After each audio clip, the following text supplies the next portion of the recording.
Welcome everyone. I'm going to go ahead and get started right on time. As people roll in, they might miss the introduction, but I think that'll be fine. Today's event is entitled Russia, Ukraine, and the West, Context for Standoff and Prospects for Peace, a Conversation. My name is Mary Neuburger. I'm the director of the Center for Russian, East European, and Eurasian Studies, which has organized this event, and I'm also a professor in the Department of History. Today, we have an informed panel of UT faculty and one student who I have invited to join me for a moderated discussion of the context for the current situation in Ukraine, and just as importantly, across its borders and in transatlantic diplomatic circles. So we've organized this conversation fairly last minute based on the seeming urgency of this situation. There's a lot of alarm circulating in the American and global press about a possible large-scale Russian invasion of Ukraine. And people are concerned about what that means in terms of a wider European war, possibly. So today we hope to provide a variety of perspectives on the broader historical and contemporary geopolitical context and answer some questions, or at least speculate about what might happen, and look at some of the more recent events that have created this level of alarm. I'm not going to give detailed introductions for all of our panelists because it would take so long, but just really briefly, we have Dr. Charters Wynn, who's an associate professor in the Department of History, Dr. Jeremi Suri, who's a professor in the Department of History and the LBJ School of Public Affairs. We have Dr. Stephen Seegel, professor in the Department of Slavic and Eurasian Studies, Dr. Kiril Avramov, who's an assistant professor in the Department of Slavic and Eurasian Studies, with appointments in government and the LBJ School. And finally, we have Mykhaylo, or Misha Simanovskyy, who's currently an MA student in the dual degree program for the Center for Russian, East European, and Eurasian Studies and the LBJ School. So I think we need to start today with history, since we have so many historians in the room. And unfortunately, we don't have time to give a really full or complete picture of the complex historical engagements of Russia and Ukraine, but I was hoping that some of our panelists who specialize in the history of this region might help illuminate some questions. For example, why Ukraine is so important to Russia, not just in terms of contemporary security, but also in terms of cultural and historical understandings and attachments. And also, how does the Ukrainian historical experience with and generally under Russian rule until quite recently inform its current position in relation to Russia? And as a follow-up to that, to what extent are Ukrainians divided on that position? And perhaps also Russians. So who would like to address that first? I was hoping Charters or Stephen might want to jump in on one of those questions. Well, Stephen, why don't you start with providing, as a person who specializes in Eastern Europe, Ukraine, perhaps a longer perspective, and I'll focus on the Donetsk, the Donbass region in particular. Sure, and thanks to all the guests for coming and to Mary Neuburger for organizing this. I think it's really important from the outset to establish a historical framework to begin to answer some of these questions. I think it's perfectly fine to be an agnostic about reading Putin's mind. And in our business as historians, we're not prognosticians, so we're not able to predict the future. And I, for one, am very uncomfortable in trying to develop scenarios even a week from now, much less a month from now in February, or maybe beyond that. I think in terms of the historical relationship between Ukraine and Russia, I would start with one big word, and that's empire. When we're talking about the historical relationship between Russia and Ukraine, it is a world of empire which really didn't end with World War I, much less World War II. So I describe the relationship up to the Yalta framework in a particular way. And by that, I mean 1944, 1945. Ukraine and Russia have historical ties, and that includes religious, linguistic, cultural, economic, bureaucratic, almost anything you can name. It becomes very selective if you look at Putin's treatise that he wrote back in July to insist on the unity thesis. And this is my second key word. Putin had a lot of time, it seems, to write a 5,000-word treatise about Russian and Ukrainian history. And he has a particular slant to it. I would call that an imperial slant. And to be blunt about it, it's not just an imperial slant, it's a geopolitical slant. The relationship that Putin would like to see from Moscow to Kiev is a relationship based on colonial dependency. And that goes for both the Russian scenario and, let's say, for the Russophone Ukrainian scenario, without dividing Ukrainians and Russians into pro-Zelensky or pro-Putin or pro-Kiev or pro-Moscow. So the initial thought would be, if you read Angela Stent's excellent essay that she just published in Foreign Affairs, we're talking about a world of empire up to the two world wars. And then after that, we might begin to think about transatlantic security relationships through the Cold War, 1944, 1956, 1968. And I would argue after 1989 and 1991, there is a new framework. And that's a framework of something which I still see as a historian as a relatively new concept. That's the concept of democracy or democratic revolutions. So I would beg the question to begin to talk about things like nation states, territoriality, sovereignty, the order after 1991 in a framework that's outside of the world of colonial empire and dependency. And there are remnants and vestiges of that, both, let's say, in the Russian historical and in the American and European historical experiences.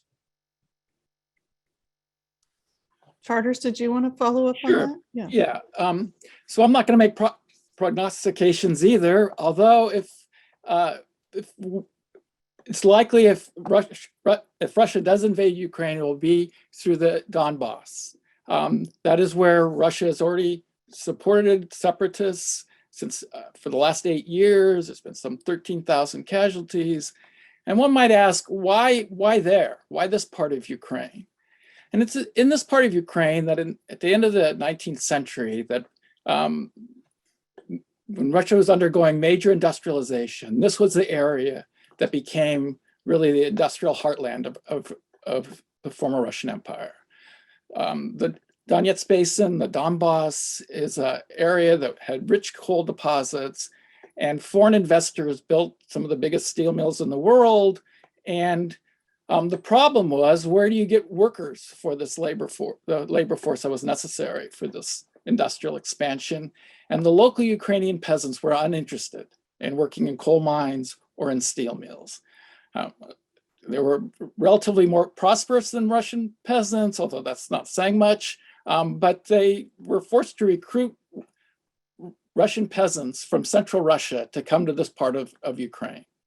So it is the part of the Ukraine with the largest Russian population, although Russians are sprinkled throughout Ukraine. And it's an area in which there is an affinity for Russia.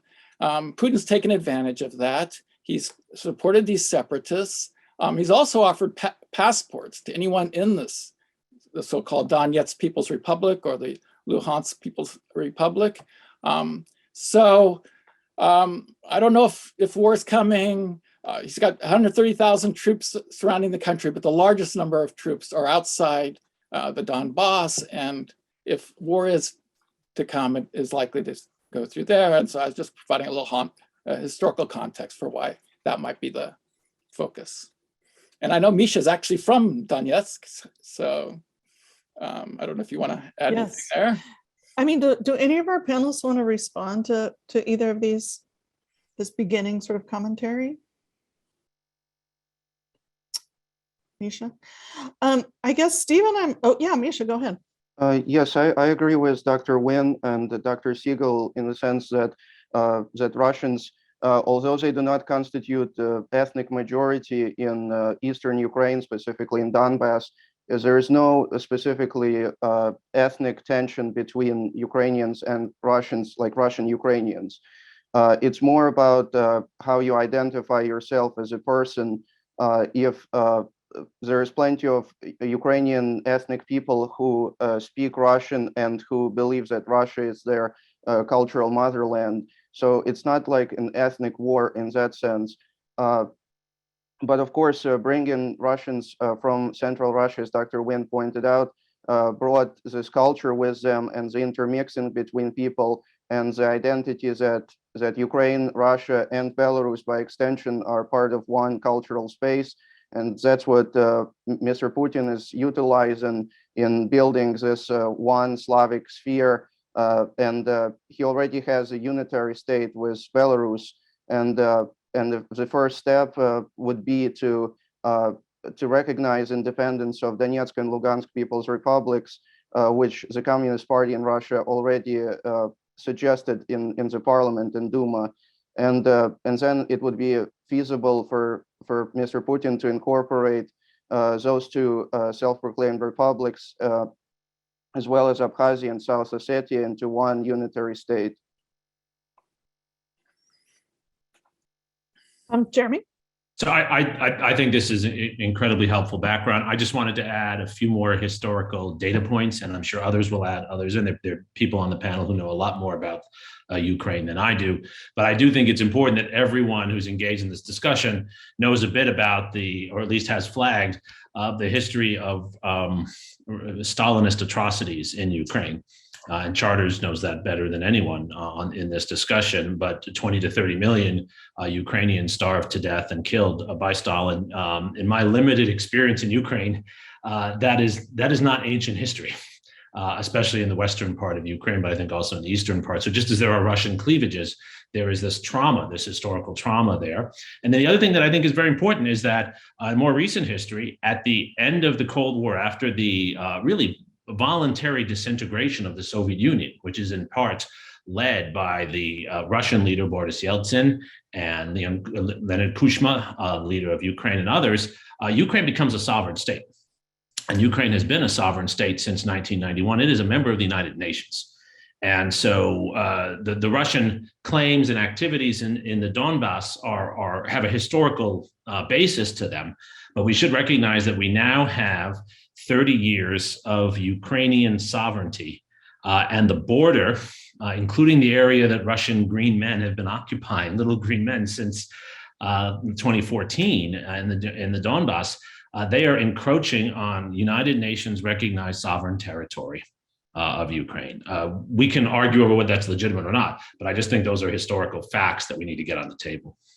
So Jeremy, can I just play devil's advocate to that last point, which I totally agree with, but it seems to me that the United States and NATO sort of selectively uses sovereignty as a criteria. So for example, Yugoslavia was a sovereign state in which we recognize the independence of various breakoff units and intervened on behalf of some of those units. So I'm just saying this competing criteria of kind of national self-determination, which again could be questioned in the Ukraine case for these breakoff areas as well, but versus sovereignty kind of creates a tension in I think the kind of mission, or I guess especially post-Cold War, role of NATO. I think that, I think that's a fair point. And sovereignty is sometimes in the eye of the beholder. And the most egregious violation of sovereignty by the United States was, of course, the invasion of Iraq.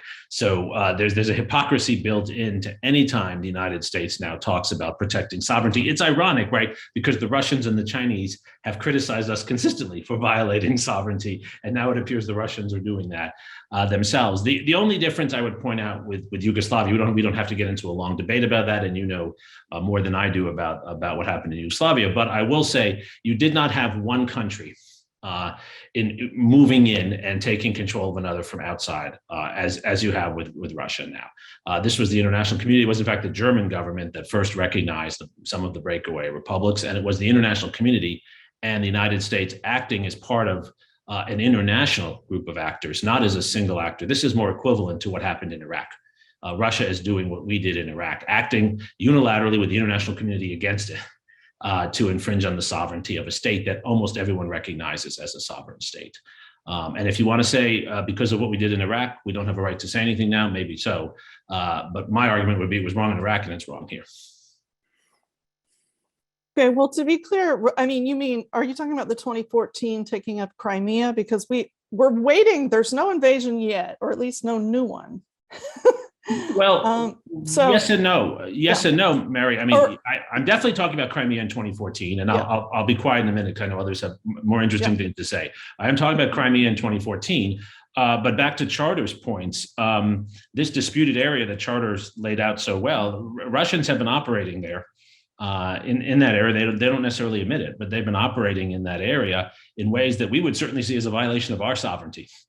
If there were Russians moving in, providing arms and offering passports to people in, Southern California or something. Yeah, I think that's pretty similar though to what Serbia was doing in Bosnia, for example. But fair enough. But let's move forward. So what are the kind of most recent events to spark this alarm? Like, why are we, because I mean, this has been going since 2014, Russia has been active along that border. They occupied Crimea and annexed it, which is, of course, a disputed territory now in terms of international recognition. But what are the recent events? And I think they're not just in the last month, but over the last year, but especially, I suppose, in the last few weeks. Like, why all of a sudden is this in the headlines?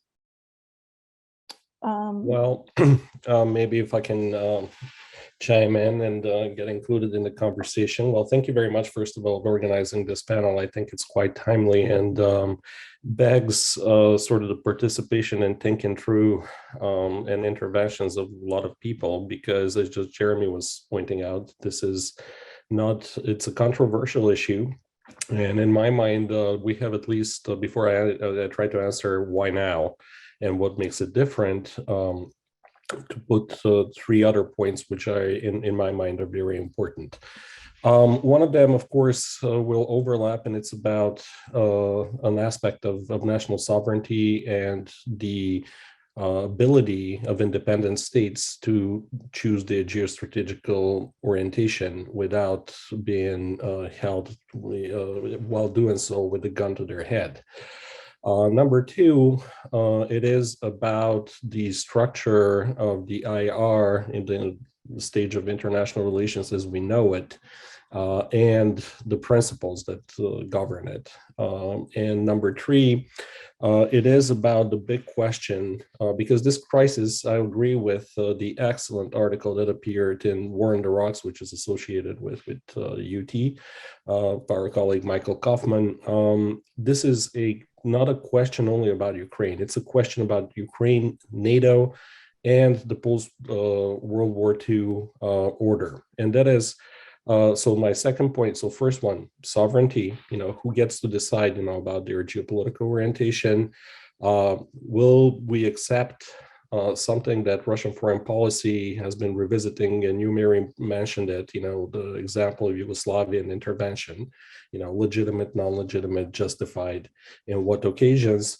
And three, it's about alliances. That brings me straight to my agreement with Michael Kaufman as in his assessment as to why now. 20 and 21 were years that had a lot of internal and external developments in Ukraine, which brought about the Russian elite, which is colored, in its sort of patriotic slant, in treating the events and mainly the citizens of Ukraine and Eastern Ukraine in a particular way, is illustrated by the debates in Duma and, of course, the publicity. But two main factors, I think, have contributed as to why now. One, the feeling among the Russian elites, and here again, I'm not in the business of predicting what's in Putin's mind, because I also think that this is not about what's on Putin's mind, but rather about strategic posture of the Russian Federation and larger security constructions in Europe and elsewhere, by the way. as seen in the intervention in Kazakhstan and the role of China. So going back to why now, Zelensky turn and the feeling in Moscow that Ukraine is firmly slipping away and is actually acting as de facto member of NATO. Number of political events which are seen as aggressive towards pro-Moscow allies in Kiev. Moves against Russian broadcasts and certain measures against Russian disinformation and propaganda. They're all signs of kind of Ukraine exiting the orbit and exiting what Russia perceives as a sort of legitimate buffer zone between its and NATO. So if we look at the demands, which were drafted very last time, in very last minute, we were talking December, right? Two of them have wider implications. It's the clause back to Germany. We want NATO pre-97. So what about Bulgaria? What about Romania? What about all of those other independent states which are members of NATO and EU, which essentially are told, to strategically, it's a signal. It's a classic move, of course, of diplomacy between threats, signals, and concessions. And if you add to this complexity the relationship between the United States and Russia in terms of, say, missile treaties and so on, the picture becomes much more complex and about Ukraine. And actually, just a point, there are certain speculations that if an invasion does happen and it's very close, and why we think, as you're asking, why are we so alarmed? Were we alarmed because of, yes, absolutely correct, that the Russian Federation moves forces on its own territory, yet the posture that it gets and the hint that it showed with events currently in Belarus, in other states, showed extended capability. So it might not be only through Donetsk, Dr. Wynn. It could be. It depends, which way you would approach the Carpathian Mountains. So historically, just and from a military perspective. But going back to why now? Because now there is a window of opportunity, which is also connected to the lack of very solid unity among NATO members in terms of answering those specific questions about sovereignty, about the willingness to respond harshly or to offer on the table clauses of no reconciliation. And it's a perfect opportunity, last but not least, I'll stop here, to test Biden's administration and distract the US from its primary objective, strategic, which is not necessarily Europe at this time, but rather Asia Pacific. So it rings, it's one of those classical Russian foreign policy moves, which is multifaceted and it seeks multiple gains. What is scary is that the Russian diplomacy has been tying all of this to the Minsk agreements. But interestingly enough, here I'm going to look at my colleague, Dr. Seegel. Interestingly enough, what is alarming is even with the overtures for concessions and going back to the table and so on, which are all possibilities, the question is why the Russians didn't, or Kremlin, that is, in this case, didn't pocketed, the smaller gains that they might have, but rather continue, showing the muscle. So it could be, two possible explanations as to one, diplomacy is simply concealing something that's already decided in Kremlin as a military option, which would gain more. Be it through limited occupation of Eastern Ukraine, be it through complex operation with unknown outcomes. We should be all aware that 2014, for instance, was not necessarily a pre-planned outcome. But it gave the opportunity for Mr. Putin to be the Russian leader who literally, as our colleague, Dr. Livers, always cites about regrowing the geopolitical limbs of the Russian state, to restore, quoting, of course, a writer, to restore sort of the downward trade and in terms of shift of territory and shrink to reverse it and to obtain strategic gains in terms of pushing NATO to accept the fact that it should not be able to admit other members. I know it's been lengthy, but Stephen wanted to jump in with a few comments, and then it looks like Charters, you might have something to say too. I noticed you were unmuted.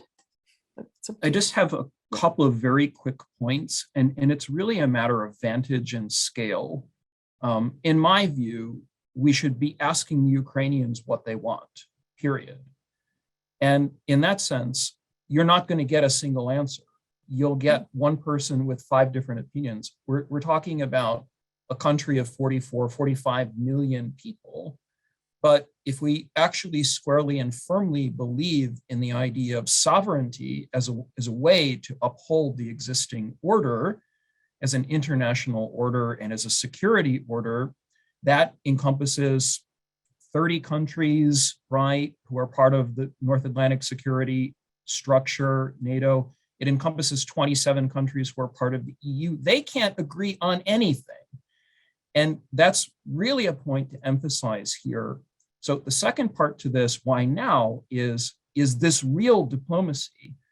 And as far as I can read the situation from watching Russia and actually reading the Ukrainian Defense Ministry's assessment of the exercises of these 100,000 or 120,000 troops, it doesn't seem like this is an actual invasion, but, you know, as my diplomat friends sometimes say, hope for the best, prepare for the worst. And that's the maximalist scenario in what might happen. Now, I would just emphasize the point that Ukrainians have been fighting this war for 8 years. It's an unnamed war. But it's certainly something that people on the ground, whether it's in Kiev or Lviv or Odessa or Donetsk or Luhansk or wherever in Ukraine's regions where opinions are divided, this is certainly something that has been felt. And there are other ways of conducting a war than a large-scale overland invasion. That includes cyber attacks, that includes disinformation, quick plug for a global disinformation lab. It includes power grids, it includes things that Ukrainians have been facing on the ground for quite some time now. And I'll mute, thanks. Charters, did you have a comment? Well, what I would like us to do is a little bit look at it from Russia's perspective, without justifying what Russia is doing. The fact that the international community, the United States-led international community, opened up the doors to joining NATO in 1997 to all these countries that Russia felt was part of their sphere of influence, whether correctly or incorrectly. But since 1997, 14 of the 30 members of NATO have joined. And Russia thought that was very provocative. It was at a time when Russia was really weak. Yeltsin's governance of the country was poor, the economy had crashed, and the international community took advantage of that. Now that's, again, not to in any way be an apologist for Putin, but that is how he sees things. And this is retaliation for that. I don't know why the international community can't agree that, as we've indicated, that there's no way Ukraine is joining NATO anytime soon. 25 years, it seems like you could make some sort of agreement around that, because for all we've been talking about, Ukraine is incredibly corrupt. It's got all sorts of problems. NATO has not extended an invitation to NATO for Ukraine to join NATO, and I don't think we'll do so anytime soon. And I'll stop there. Yeah, thanks for that, Charters. I was just reading yesterday that George Kennan wrote in 1997 that expanding NATO would be a fatal error because it would inflame the nationalistic, anti-Western, and militaristic tendencies in Russia. And I think there were a lot of people against it at the time. For various reasons, we decided to go forward with it anyway. And I mean, I think we do have to kind of see from Russia's perspective that not only is NATO right up to its borders, but that the US, US military kind of capabilities are, and this is again, why now, pouring into Ukraine, especially over the last year more than ever. Misha? Yes, I very much like the comments by Dr. Wynn and Dr. Avramov. I think it's all very timely, but I would just point people who speak Russian towards the interview of Fyodor Lukyanov on the Posner program a few days ago on Russia Channel 1, where he said that basically if the aliens landed on our planet right now, they would see that if NATO is moving closer to Russia's borders, Russia has the right to defend themselves. And so it's just, if you look at this from the neutral perspective, but there are security delusions on both sides of this issue because NATO cannot threaten Russia directly because, first of all, it's a defense alliance, and even if it claims it's defense alliance, it might be offensive. But even then, Russia has the capability to defend itself. Like was said before, NATO members cannot agree on many things, and Ukraine will certainly not join NATO in the near perspective because of corruption, because Russia just won't let it happen. And it's not because President Putin is in power, but even if President Yeltsin would be in power today, or any other Russian president, Medvedev, or even Navalny, if he would become president, no, it's a red line for Russia's strategic interests. It's their existential threat. Ukraine is the reason why Ukraine is so important, not just because of military and defense, but also because of its historical and cultural ties, and also because it's where the Rus started, and they cannot give it up. It's reckless to say that Russia would just let Ukraine escape from its orbit like that, because right now they're taking the initiative. It's the first time Russia is being proactive on something. Before all of its diplomacy, we're thinking about like Georgia or Crimea. All of it was reactive and maybe overreactions.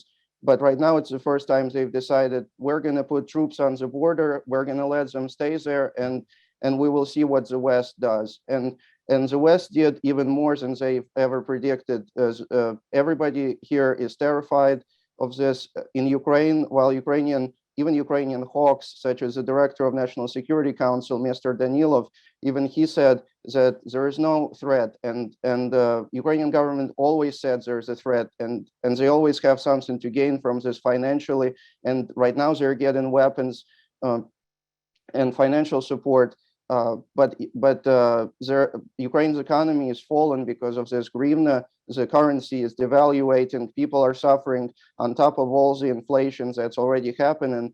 So Mr. Biden called President Zelensky yesterday, and President Zelensky kindly told him that you have to stop your panic, because there won't be an invasion. The ground is freezing, but really it's not freezing. It's pretty warm in Ukraine right now comparatively, and so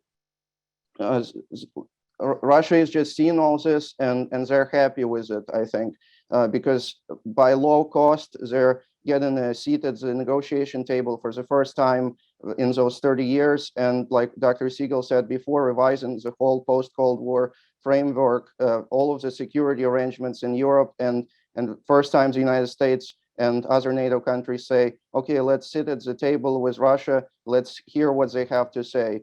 If, for example, if United States didn't take it seriously, what would Secretary Antony Blinken be doing all this time? They would be dealing with Russia and with China. But instead, he has to go to Geneva, meet with Foreign Minister Lavrov, and listen to Russian concerns. U.S. national security strategy has to be delayed. It's causing big disruptions, and that's exactly what Russia wants, and it achieved it by small cost. Thank you. Thank you so much, Misha. I think I want a couple other people want to jump in, but I think this is a good time to also in your comments talk about, follow up on this idea that, like, is this just a bluff by Russia? Is invasion really not something they're seriously considering? Instead, is the buildup just to kind of panic the West and, sort of create room for them at the table, confuse the West, distract the West. Sorry, Kiril, you had your hand up, and then we can go to Stephen.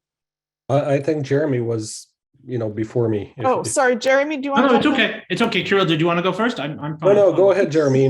Just gonna make brief. Yeah, we remarks haven't about heard from one. you in a while, Jeremi. Why do you jump in? Sure. So I take I think it's really important to empathize with the Russian point of view and understand where the Russians are coming from. And I think my colleagues have laid that out pretty well. That's only one side of the story, though, right?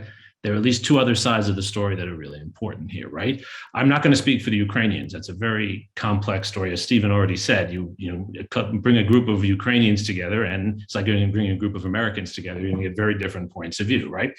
But I will make the argument from the perspective of the West European architecture.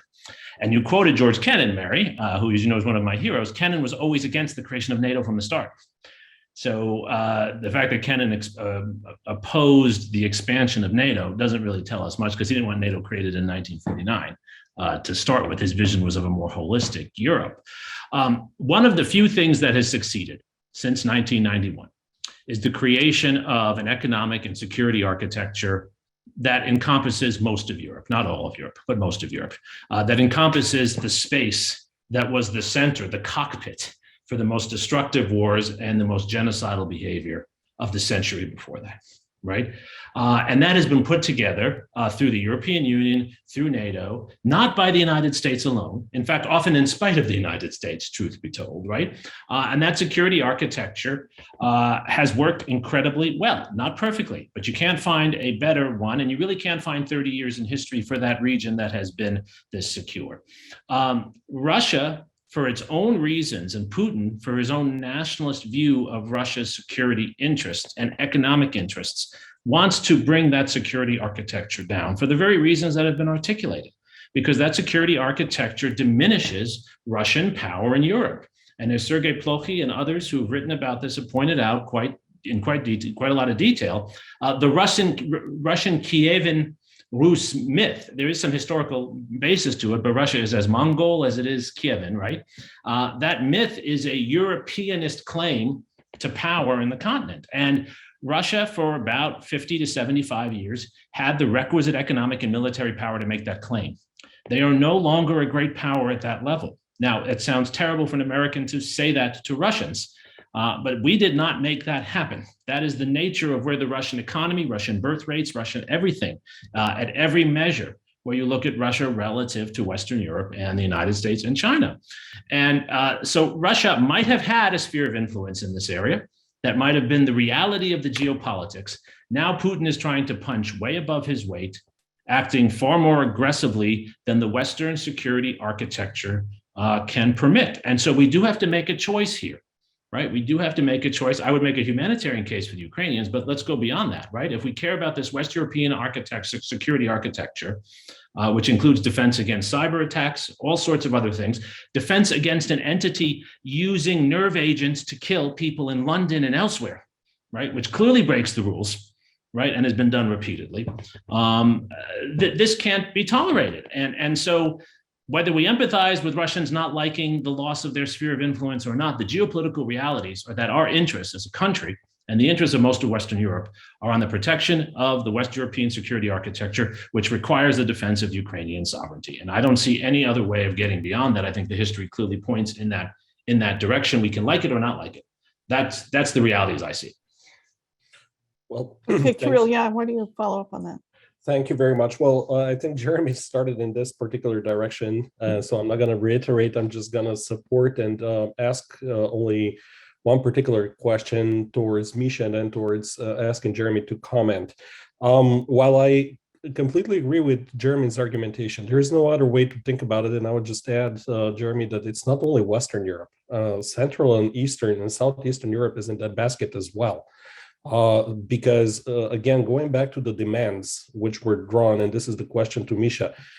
Misha, if we empathize and we try to understand, what you were described as offensive versus defensive moves, So actually, two questions. Do you think 2014 was a defensive diplomatic move? Apart from that, I would agree with you that it's been pretty passive and reactive. Reactive, you use, sorry, not defensive, but reactive rather than proactive.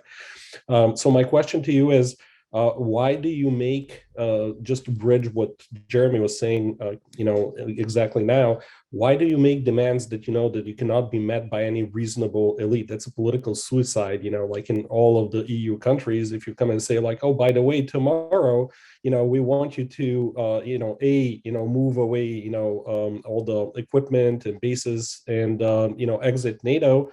How does that sound in Bucharest? I can tell you how it sounds in Bucharest, and not only among elites, but non-elites, likewise in Bulgaria. Of course, you can always bank on the idea to divide, Russophiles and Russophobes, and it makes for an excellent information warfare material. But this is, I think that even Lavrov's people are very well know that those are not demands that could be accepted, by anyone. This is a non-starter right there. So this hence the fear that it might be just concealing a military solution of something that's been already predetermined. This is one. Jeremi, this time, I'll be the devil's advocate and try to this conversation about, because I firmly believe it's not only about Ukraine, it's actually about rearranging European security order and by this first move, actually tipping the balance. Let's not forget what are the meta policy objectives of the Russian, or at least in this term, and the previous terms of Russian administration. That is multipolarity. I mean, plain and simple. So when you lack, and we have to admit that Mr. Putin has remarkably weak hand to play, but he plays it skillfully, right? By either acting as a spoiler power or because he cannot put a grand alternative, as far as I'm concerned, from the standpoint of Europeans, there is not something attractive that most Europeans would jump to. Case in point, look at Serbia. Otherwise they would have jumped on the bandwagon long ago, but actually they're trying to go towards the EU, because this is where your economic prosperity and future lies. Mr. Putin knows that we are interrelated because this energy has to be exported somewhere, and it's not only China. Some of the biggest markets, actually, I would argue, economically, are with the EU. However, Jeremi, let's try to, as you said, look from their perspective. If we acknowledge and being sympathetic to their fears, and those fears actually could be captured in exactly two sentences or two terms that are being, that are coming, at least in our work in the lab when we analyze the Zinfo and any other of our colleagues outside of UT worldwide, Atlantic Council and so on, encroachment, which leads to the defensive posture of Fortress Russia, and dismemberment. And C, something that Mark Kramer has been writing about a lot in Harvard, about the promises made, which were, I'm not sure, what were those actually promises, if you look at the documentation. So, but if we acknowledge that, Jeremi, how would you comment that, at least, to legitimize the idea that if there is a well-working security order of some sort, let's call it lasting peace project, and it hasn't brought us anything else but a frozen conflicts, thinking about Transnistria, thinking about other, tricks that are very useful within the context of gray zone warfare.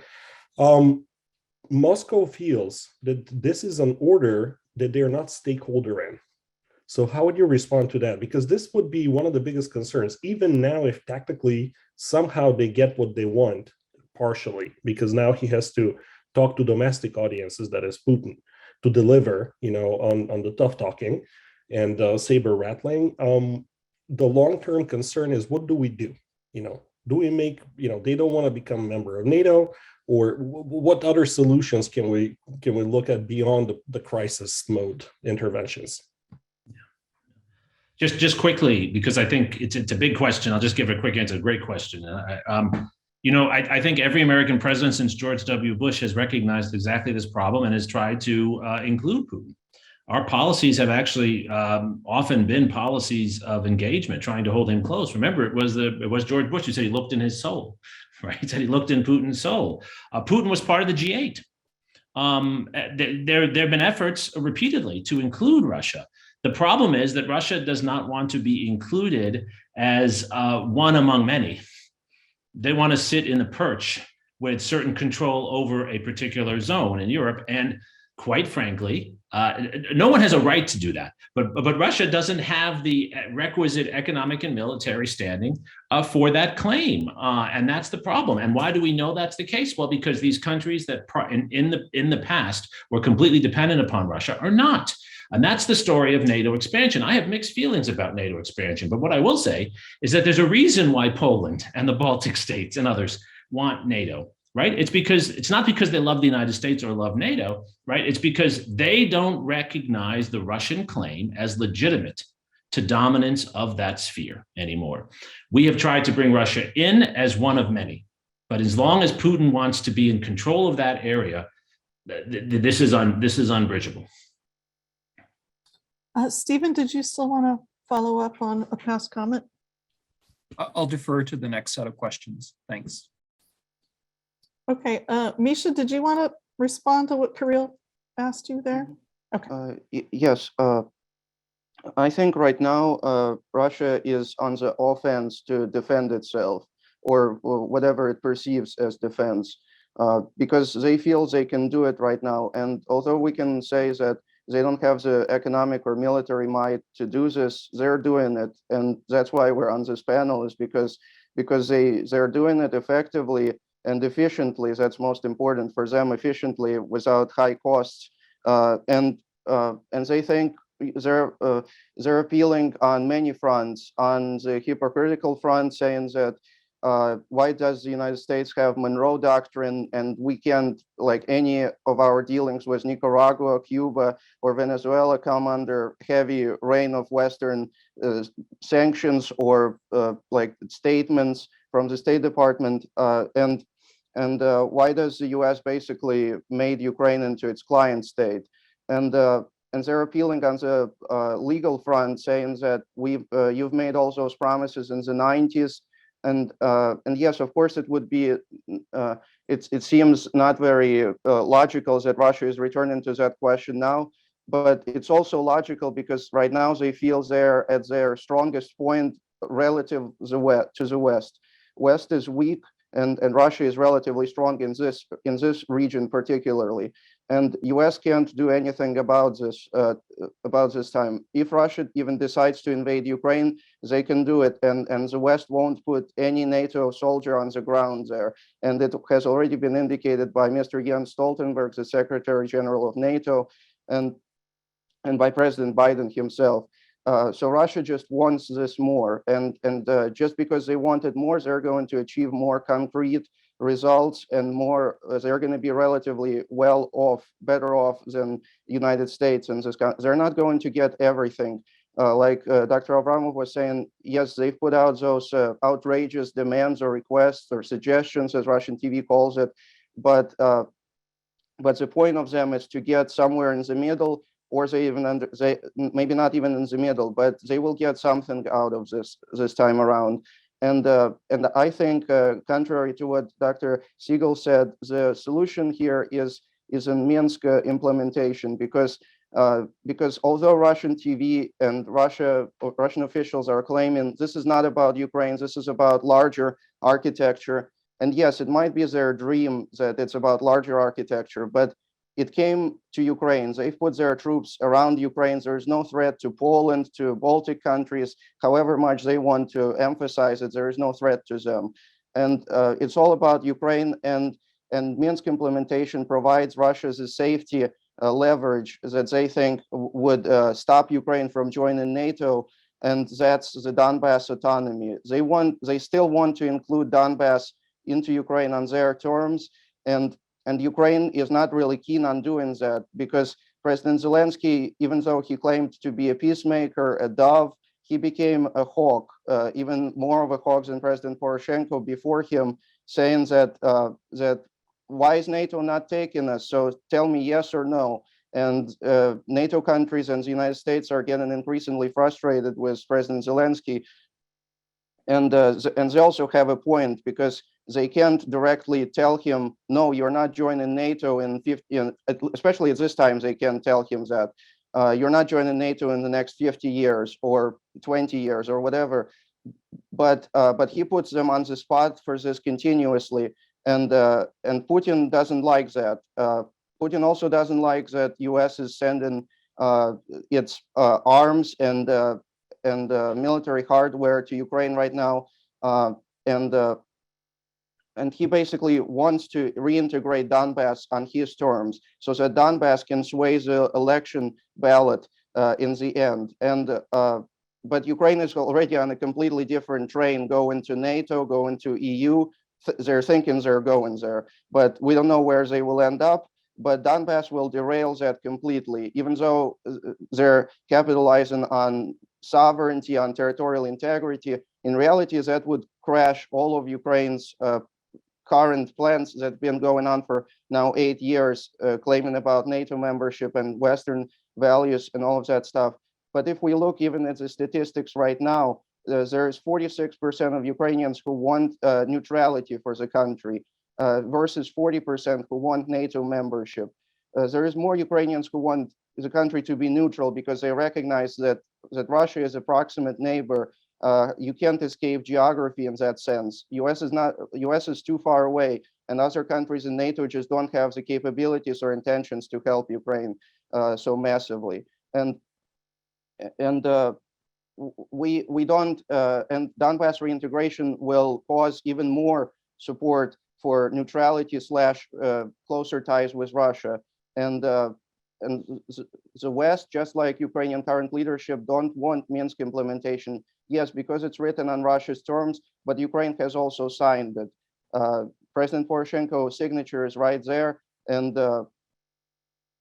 but we see this stalling of Minsk implementation, and they might disagree about how to do it. But at the end, even if we go the Ukrainian route, when the push comes to shove, Ukraine won't want to reintegrate that region. They're good with it staying like it is, or even better if it goes to Russia, because then they can forget about it and tell the rest of the world how evil Putin is and how we lost our territory. So take us to NATO, take us to EU, and they don't have to worry about the votes from that region ever again. Thank you so much for this, Misha. This was really so many good points there. Kiril, did you want to follow up on that? Or Stephen, I also noticed, did you have your hand up, Just Stephen? very briefly, Misha, I mean, honestly, if you look at the capabilities, the Russian capabilities, hard power, and any other derivatives, what you said, I'm just going to, go back to your penultimate sentence. I mean, honestly, Russia probably can put Ukraine to sign whatever they want them to sign. Then, looking from that perspective, it says militarily also, I mean, there is no question about it, as you pointed out in your previous comment, is that we know Russian capabilities. I mean, this is precisely the reason why everybody else, is clinging to the defensive alliance, and hence it sounds absurd, to go pre-97, at least in my mind. But the question is, if those are, speaking of Minsk agreement, and those are the kind of the pacifiers for Moscow's fears, then why clinging to all of this? If you are able to intervene and massively, then why insisting? Because it's kind of like a literally non-sustainable position. It's really contradictory. Obviously there is something elusive, right? And it's always been in history, to my understand, from Moscow's perspective, about control. Hence, we saw that the Brits are saying, well, maybe they're looking for a regime change, right? With a pro-Russian leader, that could, reduce the balance. But why then, in this case, insisting? I can push everything. Like if I'm this, massive level power, I can be able to push you to sign whatever you want on paper, and yet the results would be different. So it seems to me a little bit, the discrepancy here. And Stephen, do you have a point to make? I just want to pick up on Misha's excellent points. There was so much there and so many rich points, and I think we're actually closer in perspective than we might admit. I love the point that he made about this prisoner of geography idea. And I want to emphasize this in a European context, because if we're talking about arms dealing and arms regulation, this is a huge point. It's another pitch that Zelensky is making to the Americans and to the Atlantic Council, et cetera, for arms. The US and the UK obviously are looking to equate force with force in many ways. So if Putin masses 100,000, 120,000 troops along the border and threatens a four-pronged invasion, we must do the same. But obviously the French and Germans and Swedes and Finns and others who are part of this don't think this is a great idea. And there are some major fissures in the alliance that we can certainly focus. We haven't mentioned Nord Stream 2 at all yet, and the response by Olaf Scholz and the moderate German SDU, Social Democrats and so forth. This is a huge part of what we're talking about. So it's not just about one man's feelings. This is really my point about Putin. Why should Ukrainians care what Putin feels and thinks? And to say this really bluntly, after an 8-year war, again and again and again, and massive campaigns of war fought by other means, it's obviously not a good sign to give a bully in the region a voice if he shows up to the table by throwing all this kind of force together. So, there's a precedent here, and it's not just a NATO question, but it's also a precedent for the smaller, quote unquote, Eastern flank countries. I hate this term that Jem Psaki used, but we're talking about the Eastern enlargement countries of both the EU and NATO. What they're worried about is 1938, not 1962. They're worried about pacification and appeasement, and this as a precedent for what might happen further in the region. So my final point to this, and I hope we could come back to it later in the conversation, is that there are diplomatic solutions. It's the Normandy group, right? So the Normandy format of 4 countries. There are ways out of this: conflict resolution, Angela Stent said this as well, arms control, ways to put together this unfinished business, reviving an agreement which was thrown out by Trump and Putin on intermediate range nuclear forces, perhaps some kind of conference on security, on conventional forces in Europe. These are all conversation starters rather than the non-starters that Putin put together with these demands to simply show up to the table and reestablish a great power sphere of influence. I'll shut up. Thanks. Thank you for that. I did get one question directly in the chat, and that is there anything the Biden administration hasn't done that they should be doing now to deter further Russian aggression? Just wondering if, is there more we can or should be doing right now? Are we deterring or are we provoking by what we're doing right now? Anyone want to comment on that? Go ahead, Stephen. Just very quickly, because I always want to know who we is if we're talking about a Cold War context. You know this, Mary.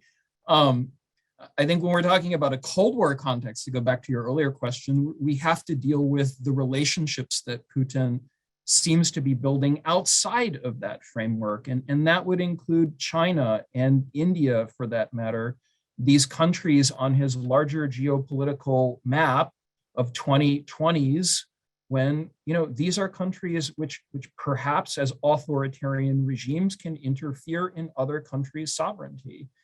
And judging from past precedent, Jeremi mentioned Afghanistan. I think this is also a signal that the Kremlin has taken, that there's a possibility to override a country's territorial sovereignty by intervening in a sphere of influence and then seeing what would happen.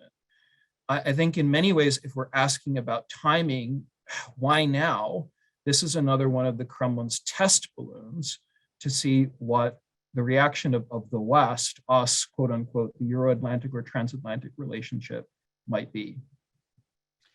So, Mary, I thought I'd just answer those questions that you posed quickly. They're great questions. I think the administration is deterring, not provoking.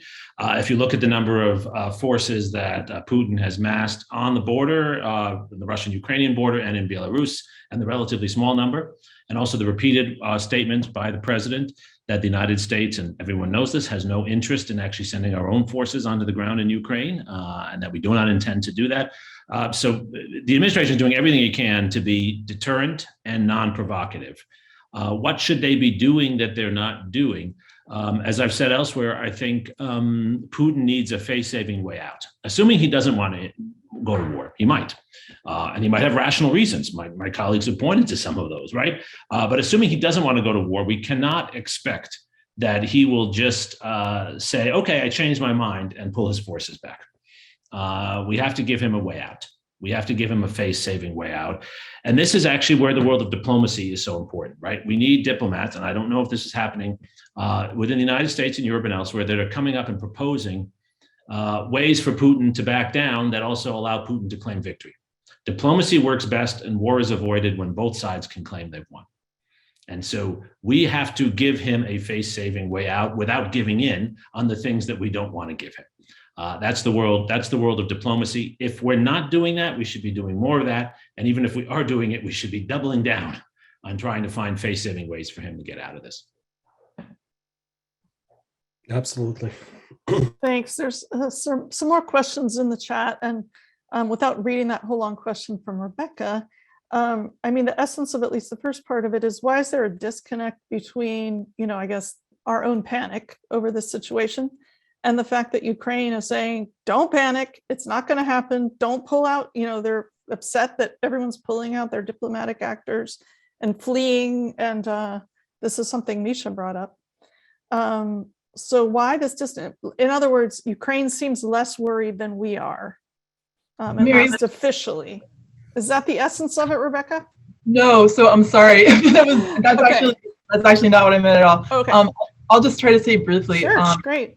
I see a disconnect between the Biden administration's general rhetoric on what's happening and Ukrainian rhetoric, and also analyst rhetoric.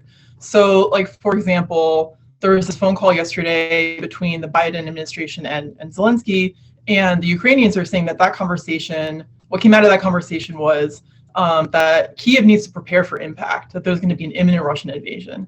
And the Biden administration is saying, we didn't say that. The Biden administration has also been saying for months now that they're looking at weather reports, and that the Russians are waiting for the ground to freeze, and that's why Russia hasn't invaded yet. And in the meantime, as Russian historians, like all of us know, that this kind of like defies logic. Like, Russia knows how to transverse like its own territory and also post-Soviet territory at any time of year. And also, we've been talking about Michael Kaufman's analysis. Like, he also has been saying, almost screaming to the void, that this is not a concern. So I feel like there's a disconnect there that I was wondering if anybody would like to speak to. Yes, Jeremy? Well, I think Rebecca's right. There is obviously a disconnect, but let's recognize that each side is posturing for its own purposes, and the disconnect is to some extent intentional. We had on our podcast, which I now get to promote thanks to Rebecca's question, there it is. We had Natalia Gumenyuk, who I met through Mary, actually, who's a very prominent journalist on the ground in Ukraine. And she referred to this, which is, Ukrainians need to be able to go on with their lives, and they need to not do anything that encourages what they see as more harm to themselves. And any kind of panic does that. And they don't want foreign representatives leaving, and they don't want that message to be their message, because they see that as actually contributing to the greater likelihood of conflict.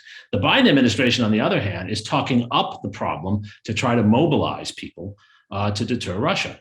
So you have different posturing going on at the same time. I don't think there's miscommunication between the US and the Ukrainian leadership. I just think they have different purposes in their public statements, and think about what their audience is and what they're trying to achieve with those public statements.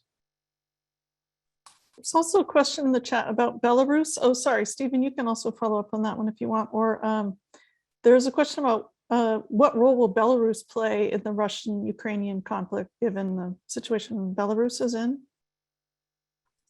Yeah, I'll come to that in a second. I wanted to say something about Ukrainian journalists on the ground, and Natalia Gumenyuk is a really good example.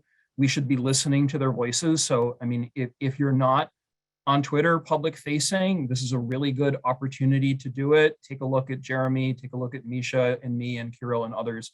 if you want alternative perspectives than talking head think tank wonkeries, then do it. Obviously, get as many perspectives as you possibly can.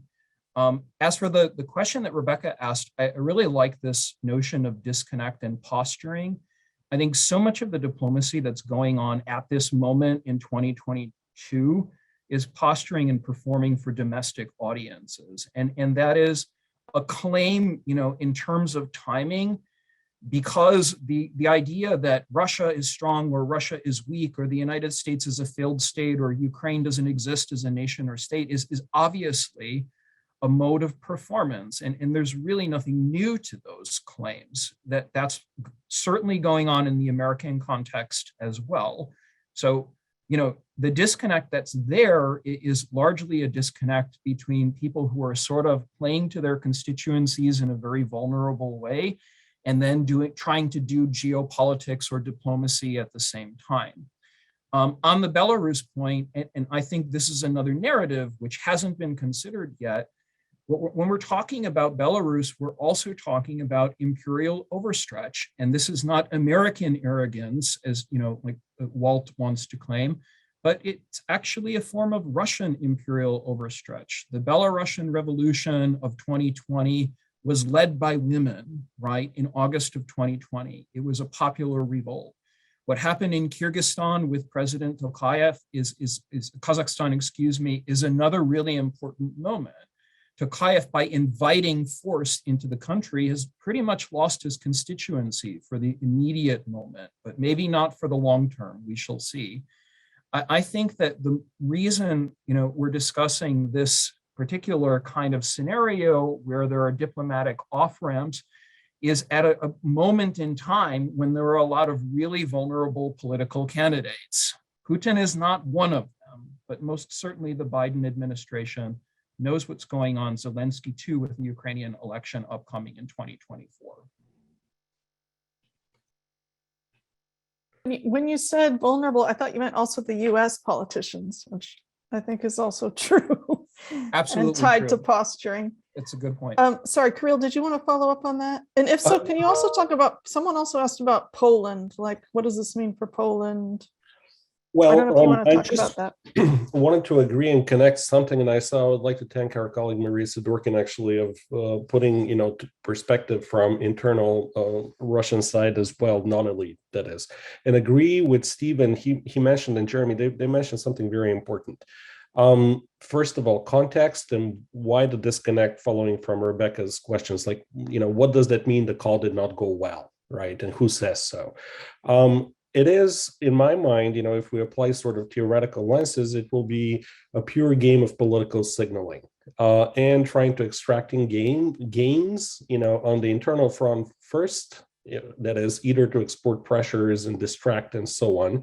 And thank you, Maria, for pointing out that my understanding also is that polls within the Russian Federation, actually generally the public is afraid of economic instability, of those costly maneuvers, and they're not very popular, despite what Недельный вечер с Соловьевым or some similar format is displaying for, although it's changed. So, but going back to context and then the signaling, and then I'll go to Belarus and Poland. I think everyone is trying to maximize, very logically, the situation to their own gains, but from the position of relative strength and weakness. On the international front, I think if you look from Kremlin's perspective, when are we testing all of this?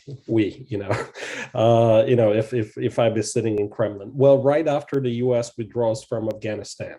Okay, this is the time, for us, for yet another one, to address the question, why now?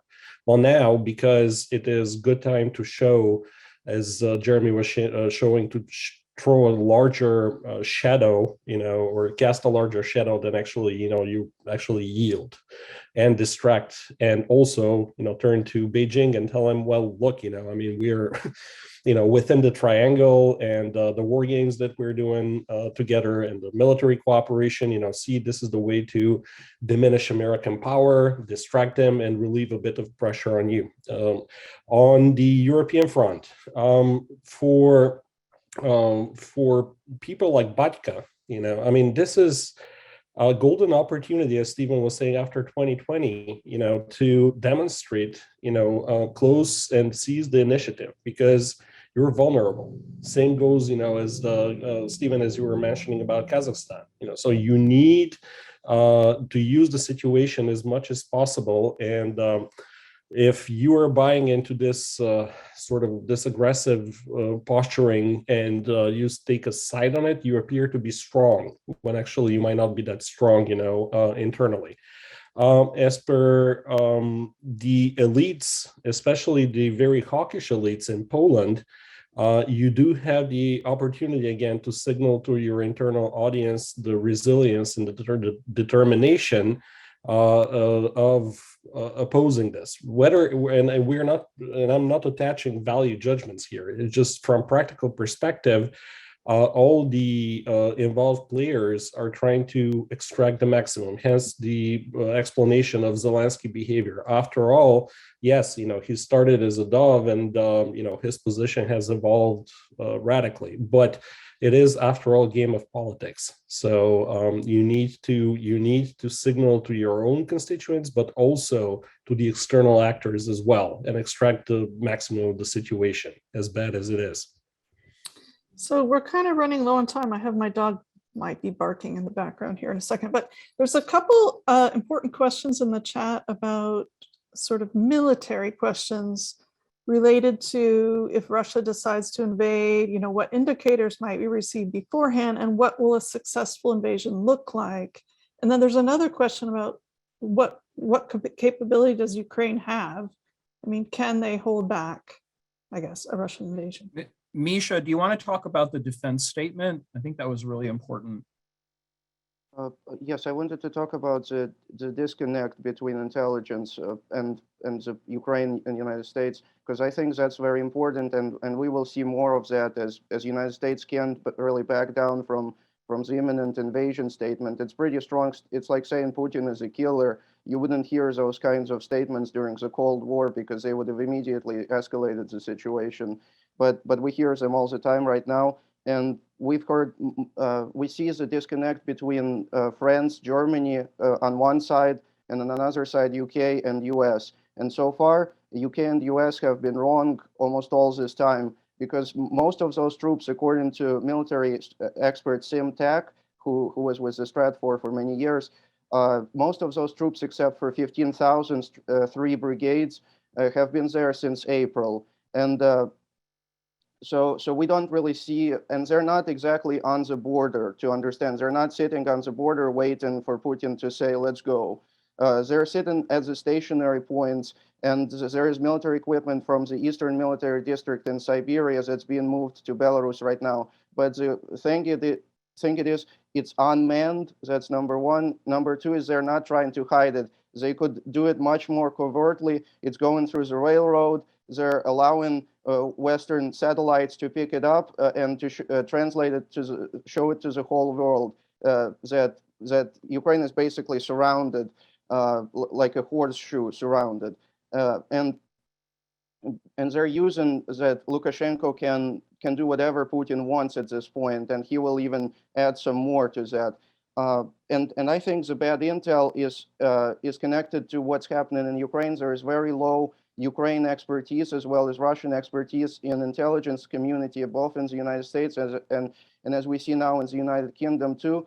For example, claiming that Putin might be doing a coup d'etat in Ukraine and installing parliamentary Yevgeny Murayev is completely, I think, out of this world, because Murayev only has about 4 or 5% support, and he is not affiliated with the groups that are closer to Russian point of view, connected to Putin, like Medvedchuk, who is under house arrest right now. And also the reason in Ukraine there is a battle between Zelensky's elites, the ones that he formed, and the leftovers from Poroshenko, who are more hawkish than the elites themselves. And they're mostly left over in the defense ministry. And the defense ministry's main intelligence directorate put out a map a couple of months ago now that Ukraine will be invaded. And this is not the first time they put out a map like that. And but Zelensky goes against this rhetoric that there won't be an invasion. So we see a disconnect there. But time is proving right now, and the actions we're seeing from Russia, that some intel is just wrong, or it's misled, and it's just causing more of tension and escalation on the ground. So there is an intelligence problem. That's the key, I think. Well, I mean, we're basically out of time. If anyone has any last comments, though, those would be welcome. The only thing I'll say, Mary, and this has been a fantastic discussion. I've really enjoyed it. We shouldn't assume that this is going to be resolved as a light switch on or off, that is going to go to war or not go to war. I think, if anything, we know that Vladimir Putin makes moves and he's careful, cautious, and he takes a lot of time. And so I don't think this is going to be quick. And I don't think going to war necessarily means sending 120,000 soldiers through Ukraine. It might involve recognizing, back to where Charter started, recognizing these two self-proclaimed independent republics in the East. It might involve more infiltration. So we should be looking not for that one casus belli. We should be looking for a variety of different activities, Including information warfare, which may have something to do with the problems in intelligence. Precisely. And for our audience, I think they can just rest calmly for at least the next few weeks, because all this is built up. But the Olympics are about to happen in Beijing. Putin's going to be in Beijing. There's no way he's going to start any sort of serious military action before. I hope you're right. I hope you're right, Charters. February 4th to 20th, just hold your breath until after that, until Berlin. Yeah. Well, thank you everyone for coming. And I know we just scratched the surface of this, but it was a great conversation. Thank you to the panelists for all coming, and in addition to our large audience. I learned a lot today, and there's a lot to think about, but I hope we can all keep reading up on this as kind of the situation evolves, and I guess do what we can to understand this very important part of the world.